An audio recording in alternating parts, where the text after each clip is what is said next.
अगर प्रधानमंत्री ये बात कह रहे हैं तो क्या जनता को इसका डर नहीं होगा कि वाकई उनकी बेटियां छीन कर ले जाएंगे? एक कोई ऐसा प्रधान नेता ने नहीं कहा। प्रधानमंत्री को बेटी का महसूस है, पता है उनको बेटी क्या चीज़ होती है? प्रधानमंत्री को पता है गृहस्थी क्या चीज़ होती है? प्रधानमंत्री को पता है रिश्ते कैसे निभाए जाते हैं?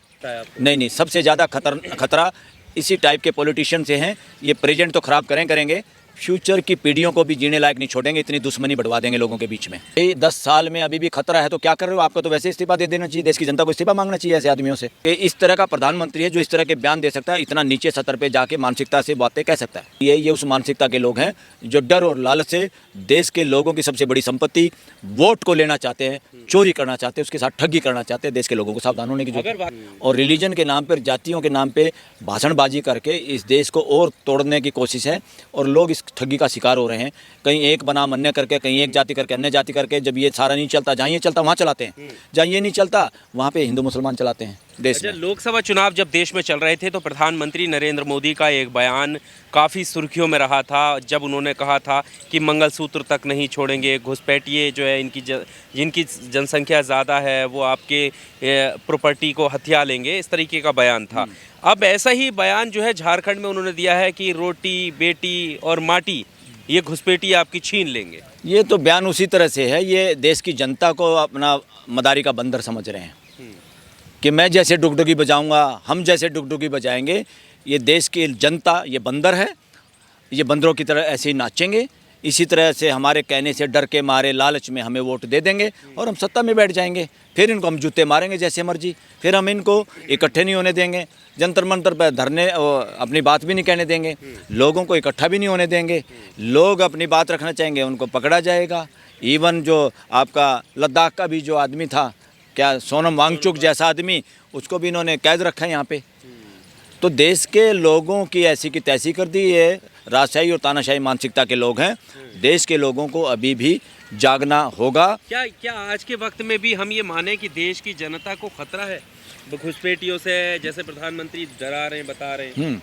क्या लगता है आपको? नहीं, सबसे ज़्यादा खतरा इसी टाइप के पॉलिटिशियन से हैं। ये प्रेजेंट तो खराब करेंगे, फ्यूचर की पीढ़ियों को भी जीने लायक नहीं छोड़ेंगे, इतनी दुश्मनी बढ़वा देंगे लोगों के बीच में। ये बहुत खतरनाक मानसिकता के लोग हैं जो भी इस तरह का बयान दे रहे हैं। मतलब कोई खतरा नहीं है ना। प्रधानमंत्री ये भी कहते हैं ना कि देश सुरक्षित हाथों में, मतलब जो भाजपा के नेता हैं वो कहते हैं देश तो सुरक्षित हाथों में है। देश षड्यंत्रकारियों के हाथ में है, देश बंटवारा की मानसिकता के लोगों के हाथ में है। देश मानव को बांट के सत्ता और पैसा संसाधनों पे कब्जा करने वालों के हाथ में है। देश सुरक्षित हाथों में नहीं है। देश सुरक्षित हाथों में जब होगा जब देश के लोगों की कोई आवाज़ सुने, देश के लोगों के साथ न्याय हो। न्याय कोर्टें भी गलत कहती हैं कि न्याय होना नहीं चाहिए, दिखाई देना चाहिए। मैं कह रहा हूँ ये भी गलत है। न्याय होना ही नहीं चाहिए, दिखाई ही नहीं देना चाहिए। न्याय महसूस होना चाहिए लोगों को, देश की जनता को, दुनिया के लोगों को। या 2 क्लाइंट कोर्ट में आते हैं उनको महसूस होना चाहिए कि न्याय हुआ है। ये दिखने दिखाने की चीज़ नहीं है। देखते देखते भी कोई तराजू पे डांडी मार के गड़बड़ कर देता। बंदर ने बिल्लियों की सारी रोटी खा ली थी। तो ऐसे ही न्याय नहीं ऐसे चलेगा देख दाख के। बच्चे छोटे हैं, वो आपकी तराजू को पहचानते नहीं। आपको कि मैंने तो बराबर दे दिया आपको, फिर भी गड़बड़ करता है तोलने वाला। तो न्याय करने और देखने की चीज़ नहीं है, न्याय महसूस करने की चीज़ है। जब न्याय होता है तो सबको अच्छा लगता है। पर अगर प्रधानमंत्री ये बात कह रहे हैं तो क्या जनता को इसका डर नहीं होगा कि वाकई उनकी बेटियां छीन कर ले जाएंगे? एक कोई ऐसा नेता ने नहीं कहा। प्रधानमंत्री को बेटी का महसूस है, पता है उनको बेटी क्या चीज़ होती है? प्रधानमंत्री को पता है गृहस्थी क्या चीज़ होती है? प्रधानमंत्री को पता है रिश्ते कैसे निभाए जाते हैं? ये देश संबंधों का देश है, रिश्ते नातों का देश है। ये सरकारों के डंडे से चलने वाला देश नहीं है। सरकारों में प्रधानमंत्री की जिम्मेवारी, प्रधान जिम्मेदार आदमी है, उसमें कैबिनेट है असली। प्रधानमंत्री कुछ नहीं होता देश में, ना चीफ जस्टिस कुछ होता।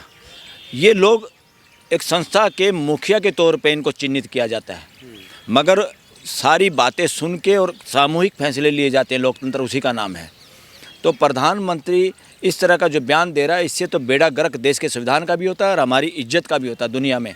और देश के लोग शर्मिंदा होंगे कि इस तरह का प्रधानमंत्री है जो इस तरह के बयान दे सकता है, इतना नीचे सतर पे जाके मानसिकता से बातें कह सकता है। माटी से खतरा किसको हो सकता है कि माटी से माटी भी छीन लेंगे। अरे पेड़। कोई खतरा खुतरा नहीं, इनको आदत खून मुंह लगा हुआ है। इनको एक तरीका मिल गया इस देश के लोगों को मूर्ख बनाए। हिंदू कह कह के मेजोरिटी में ये लोग इनको डरा के कैसे इनको हिंदुओं के नाम पे वोट ली जाए, और मुसलमान एक टारगेट बना लिया। इनको पता मुसलमान ना तुम्हारे को वोट देगा, इसलिए काम ही ऐसा करो कि लोगों के दिल में डर बिठाओ। इतने सच्चे और ईमानदार हैं तो कितना करप्शन ये लोग इलेक्शन में करते हैं, कितना पैसा बांटते हैं, कई कई गुना जो लिमिट है उससे ज़्यादा पैसा खर्च हो रहा है। और किस तरह का इलेक्शन कमीशन है और किस तरह के इलेक्शन कमिश्नर है, पूरा देश, पूरा सिस्टम देश का पंगु हो गया है। और देश के लोग खुद ही कर्णधार होने चाहिए ऐसे वक्त में कि देश को किस दिशा में ले जाना है। डर और भय इलाज नहीं है। डर और भय से चोर उचक्के आपका सामान लूटते हैं और आपके चीज़ों को लूटते हैं। डर दिखा के क्या होता है, आपके वोट की चोरी हो, किसी सामान की चोरी हो, जब लुटेरा आता घर में भी, चाहे उसकी असली पिस्तौल है या नकली पिस्तौल, और दिखा के लूटता है ना लोगों को। तो ऐसे ही लालच से और डर से लोगों को लूटते। ट्रेन में लालच दे के लूटते ना, किसी को नकली जेवर सोना कह के लोग बेच देते हैं। इसलिए ये उस मानसिकता के लोग हैं जो डर और लालच से देश के लोगों की सबसे बड़ी संपत्ति वोट को लेना चाहते हैं, चोरी करना चाहते हैं, उसके साथ ठगी करना चाहते हैं। देश के लोगों को सावधान होने की जरूरत है। अगर वाकई प्रधानमंत्री की ये बात मानी जाए कि देश के बेटियों को खतरा है या माटी को खतरा है घुसपैठियों से, तो घुसपैठियों को रोकने का काम किसका है? अरे भाई 10 साल में अभी भी खतरा है तो क्या कर रहे हो? आपको तो वैसे इस्तीफा दे देना चाहिए, देश की जनता को इस्तीफा मांगना चाहिए ऐसे आदमियों से। 10 साल से आप ये एक ही बात का, एक ही मुद्दे, अलग अलग बातें बना बना के आप बातें कर रहे हो। आप ये नहीं कर सकते। और ये सारा का सारा समीकरण नफ़रत फैलाने का, नफ़रत फैलाने के लिए कोई भी कानून नहीं है और कोई भी जगह नहीं है डेमोक्रेसी में। और रिलीजन के नाम पर, जातियों के नाम पे भाषणबाजी करके इस देश को और तोड़ने की कोशिश है। और लोग इस ठगी का शिकार हो रहे हैं, कहीं एक बनाम अन्य करके, कहीं एक जाति करके अन्य जाति करके। जब ये सारा नहीं चलता, जहाँ ये चलता वहाँ चलाते हैं, जहाँ ये नहीं चलता वहाँ पे हिंदू मुसलमान चलाते हैं। इससे खतरनाक मानसिकता के लोगों का इतने लंबे समय तक सरकार में रहना देश के फ्यूचर के लिए बहुत खतरनाक साबित होगा। आप लोग फ्यूचर में देखना। राजनीति में इन बयानों का कोई नुकसान, कोई फायदा या किसको मिल सकता है? आपको क्या क्या लगता है इसमें? अरे इसको फ़ायदा मिलेगा जब भी तो ये लोग ऐसी बातें कर रहे हैं। ये लोगों को मूर्ख बनाना चाहते हैं। लोगों की समझ आप ये अफीम है उन लोगों के लिए जिनको एंटी मुस्लिम करके आपको आज हिंदू बनाना चाहते हैं लोग। काहे के हिंदू हैं। आरएसएस का आज तक उसका मुखिया एक ब्राह्मण को छोड़ के दूसरा आदमी नहीं बना। एक बार किसी ठाकुर को बनाया था। क्या है ये? क्या संगठन है ये? क्या ये डेमोक्रेसी को जानते हैं? क्या ये डेमोक्रेसी के लिए काम करेंगे? और उन्हीं का बच्चा है ये बीजेपी। वहीं से ये क्लास ले लेके आते हैं। बीजेपी वाले तो कहते हैं हमने राष्ट्रपति तक बना दिए आदिवासी। राष्ट्रपति बना दी और उतनी बेइज्जती तो राष्ट्रपति की कभी नहीं हुई।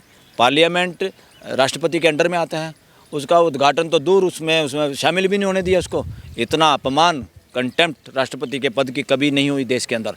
और दोबारा इस देश का उद्घाटन होगा, इस पार्लियामेंट का पत्थर उखाड़े जाएंगे। अच्छा। और दोबारा राष्ट्रपति से उद्घाटन कराया जाएगा। मुर्मू उस वक्त रहे या ना रहे राष्ट्रपति, तभी उस उद्घाटन में शामिल होगी।